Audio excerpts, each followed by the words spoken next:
Good morning friends. এই সবে আমি ঘুম থেকে উঠলাম, মুখ ধুয়ে একটা লিকার চা খেলাম। এবার হচ্ছে বাসি কাপড় চাপড় ছেড়ে গপু সোনাকে তুলতে যাব। চলো গপু সোনার ঘুমটা আগে ভাঙিয়ে দিয়ে আসি, তারপরে আবার তোমাদের সঙ্গে কথা বলবো। বন্ধুরা, গপু সোনাকে তুলে দিয়ে আসলাম, দিয়ে সেই যে চা নিয়ে বসলাম। চা খেয়ে তারপরে রান্নার দিকে ঢুকবো। মা অবশ্য মাছ ভাজাটা বসিয়ে দিয়েছে, কেননা আজকে একটু ছেলের স্কুলে যাব, দরকার আছে, বই দেবে আর কি। ওই জন্য মাকে বললাম মাছ ভাজাটা তুমি করো, আমি চাটা খেয়ে তারপর রান্না ঢুকবো। মাও খাচ্ছে, এই যে মাও চা খাচ্ছে, দেখুন বসে। মাছ ভাজা বসিয়ে দিয়েছে, তারপরে এবার রান্নাটা আমি আবার করব। চলো রাখছি, পরে আবার দেখা হচ্ছে।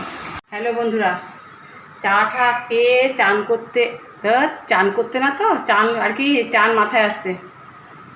বন্ধুরা, চা খেয়ে দেখো রান্না বান্না কমপ্লিট, গ্যাস ট্যাস একদম ধুয়ে মুছে। এই দেখো, ঠিক আছে, আমার অবস্থাটা দেখো, নাইটি পুরো ভেজা। দেখো আমাকে মনে হচ্ছে যেন আমি স্নান করে উঠলাম। দেখো এই যে সব টেবিলে গুছিয়ে রাখা হয়েছে,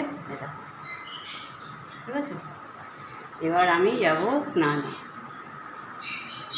আজকে তাড়াতাড়ি রান্না করলাম, যেহেতু ছেলের স্কুলে যাব, তাই আজকে তাড়াতাড়ি রান্নাটা করে ফেললাম। প্রচণ্ড আজকে এত গরম দিয়েছে, কি বলবো, খুব গরম দিয়েছে।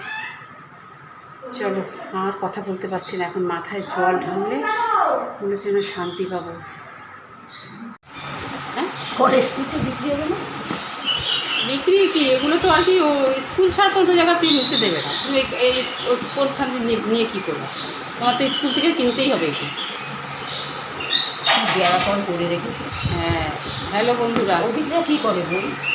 সবাই স্কুল থেকেই কেনে সব। না বিক্রি করে দাও, এবারে বিক্রি করলো, ওর মা এতদিন ধরে সব রেখে দিচ্ছে। হ্যালো বন্ধুরা, সব কাজকর্ম করে রান্না বান্না করে স্নান করে, খাওয়া দাওয়াটা হয়নি, স্নান করে রান্না করে স্নান করে গেছিলাম ছেলের স্কুলে। যে বইটা বাকি ছিল উল্টো ধরেছি, এমনি উল্টো দেখা যাবে। এই যে বইটা, এত আজকে রোদ, রাস্তা পুরো ফাঁকা, শুনশান ফাঁকা, খুব প্রয়োজন ছাড়া লোকে বেরোচ্ছে। এই বইটার জন্য অনেক দিন ঘুরছিলাম, এই ঘুরে আজকে বেরোলাম। এই একটা বইয়ের দাম দেখো, 880 টাকা এই বইটার দাম।